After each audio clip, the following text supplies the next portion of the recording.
The roles and responsibilities of the AML officers of financial service providers. This guide looks at the roles and responsibilities of the nominated officers of financial service providers whose job it is to look out for and report suspicious activity and who oversee the compliance function and ensure that adequate systems and controls are in place to comply with the Anti-Money Laundering Regulations, revised. Money laundering is the process by which the proceeds of crime are channeled through the economy, financial system in a way which is intended to conceal the true origin and ownership of the proceeds of criminal activity. The Proceeds of Crime Act, the PC Act, the Terrorism Act and the supporting Anti-Money Laundering Regulations, revised, the regulations, are the main pieces of legislation in the Cayman Islands aimed at combating money laundering, proliferation financing and terrorist financing. Under these laws, those persons carrying out relevant financial business, referred to as financial service providers or FSPs, must apply a risk-based approach to anti-money laundering, proliferation financing and terrorist financing, together, AML, compliance. Nominated officers, Money Laundering Reporting Officer and Deputy. The PC Act requires that FSPs have a nominated officer in place for the purpose of receiving reports relating to criminal conduct, with the regulations creating the roles of the Money Laundering Reporting Officer, MLRO, Deputy Money Laundering Officer, DMLRO, and AML Compliance Officer, AMLCO. Accordingly, natural persons must be appointed as the MLRO, DMLRO and AMLCO for all FSPs, including investment funds.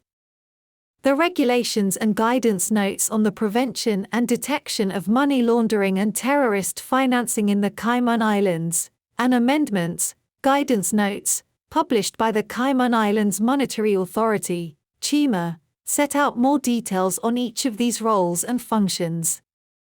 Who can be appointed as MLRO? Under the regulations, each person carrying out relevant financial business must designate a person at management level as their MLRO, to whom suspicious activity reports, SARs, must be made.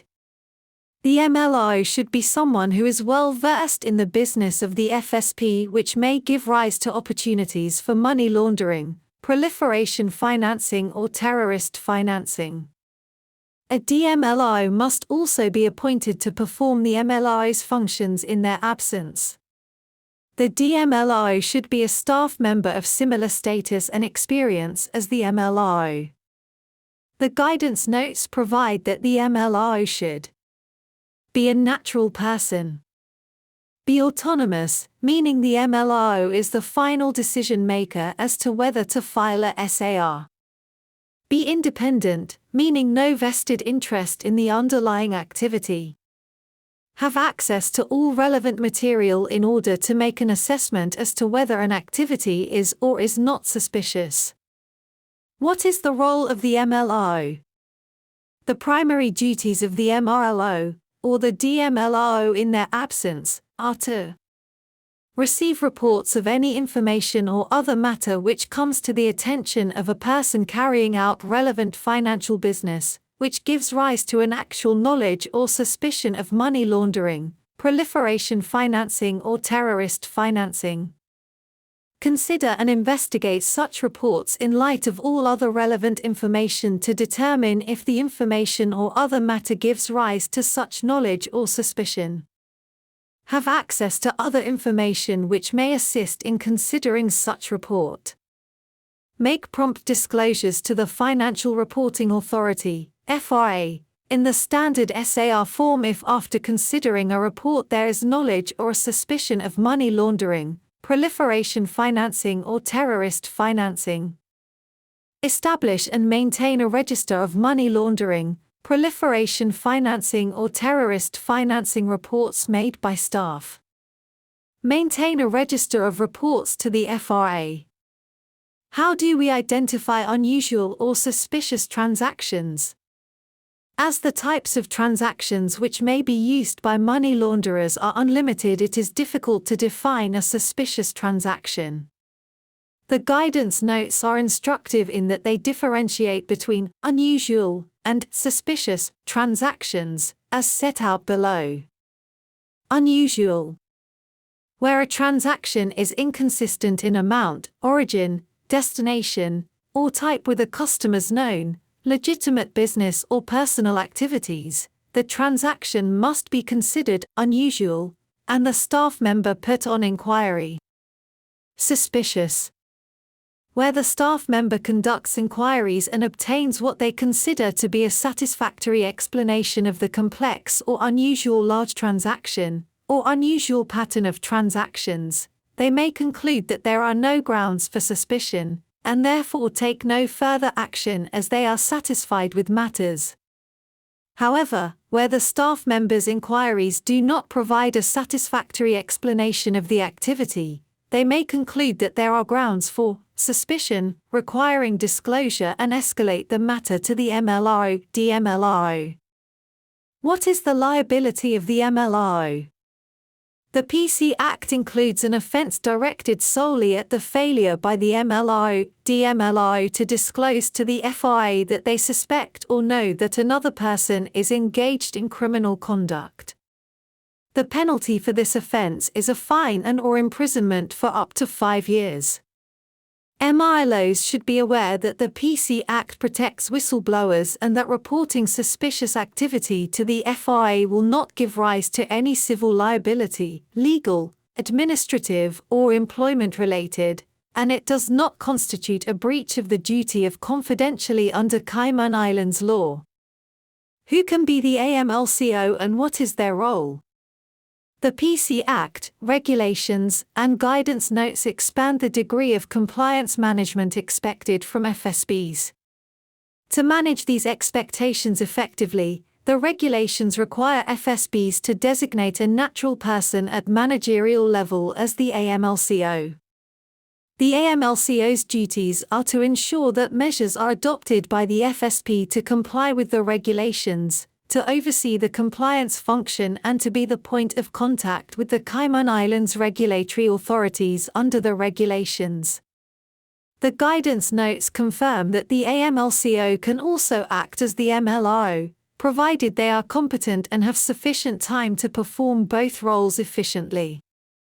The AMLCO should have sufficient skills and experience, report directly to the FSP's Board of Directors or equivalent board, and have sufficient seniority and authority so that the board reacts to and acts upon any recommendations. Have regular contact with the board so that the board is able to satisfy itself that its statutory obligations are being met and that sufficiently robust measures are being taken to protect itself against money laundering, proliferation financing and terrorist financing risks. Have sufficient resources, time and support to carry out the role, as well as unfettered access to all business lines and information necessary to perform the function. Develop and maintain internal AML systems and controls in line with evolving requirements. Ensure regular audits of the internal AML program. Maintain logs required, including of declined business, politically exposed persons and requests from competent authorities.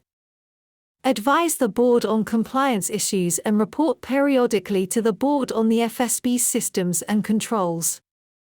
Respond promptly to requests from relevant authorities. Can we delegate performance of our AML obligations?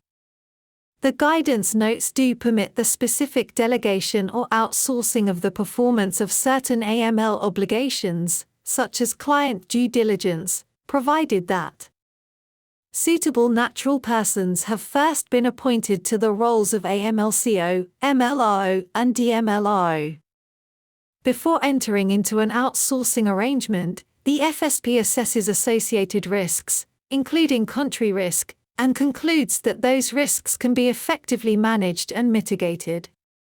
The FSP should also have a contingency plan if the service provider fails to perform the outsourced activities.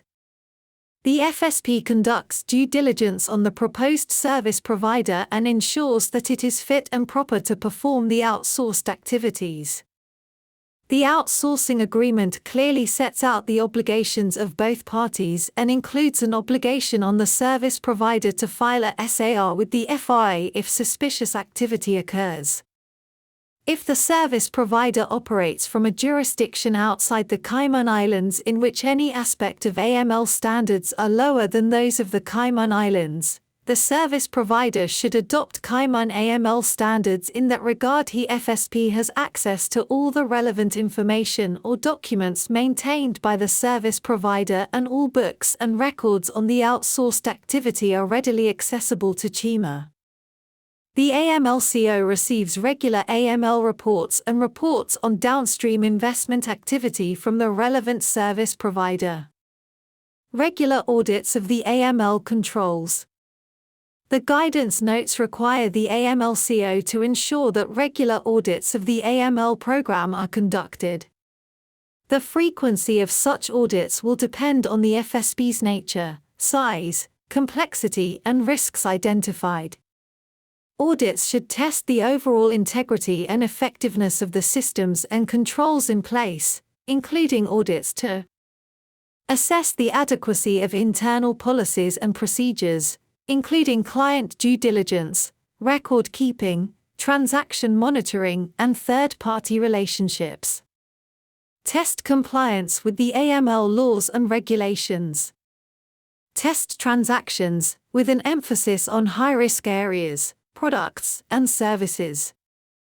Assess employees' knowledge of laws and internal policies and procedures and the adequacy of relevant training programs.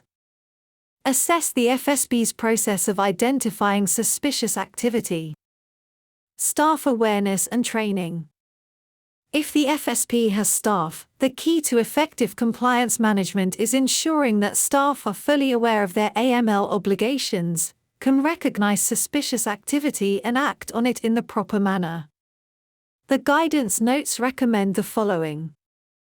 Staff screening. The scope of the screening should be proportionate to the potential risk associated with money laundering, proliferation financing or terrorist financing for the FSP's business and the risks associated with individual positions.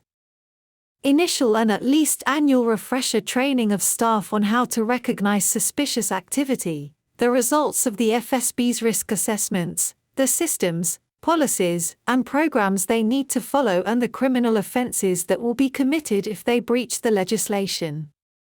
General AML training for all new staff as part of their introduction to the FSP. Tailored training for operations staff, supervisors, and managers. Ongoing in-depth training for the MLO, DMLO, and AMLCO on all aspects of the AML laws and internal policies. What enforcement powers does CIMA have? Although the guidance notes support the regulations, they are regarded as mandatory, as CIMA must take into account any applicable supervisory or regulatory guidance if they exercise any of their enforcement powers for breach of the regulations. It is therefore prudent to approach the guidance notes as if they have the force of law. Under the Monetary Authority Act, CIMA has the power to impose administrative fines up to 1 million Cayman Islands dollars, $1,219,500 for each breach of the regulations, depending on whether the breach is classed as being minor, serious, or very serious. Summary. FSPs, their AMLCO, MLRO, and DMLRO need to be fully aware of their responsibilities, obligations, and potential liability under the Cayman Islands AML regime. Failing to report knowledge or suspicion of money laundering, proliferation financing or terrorist financing, and failing to have suitable procedures in place for internal control and communication, are serious criminal offenses, and breach of the regulations can also be penalized by substantial fines imposed by CIMA.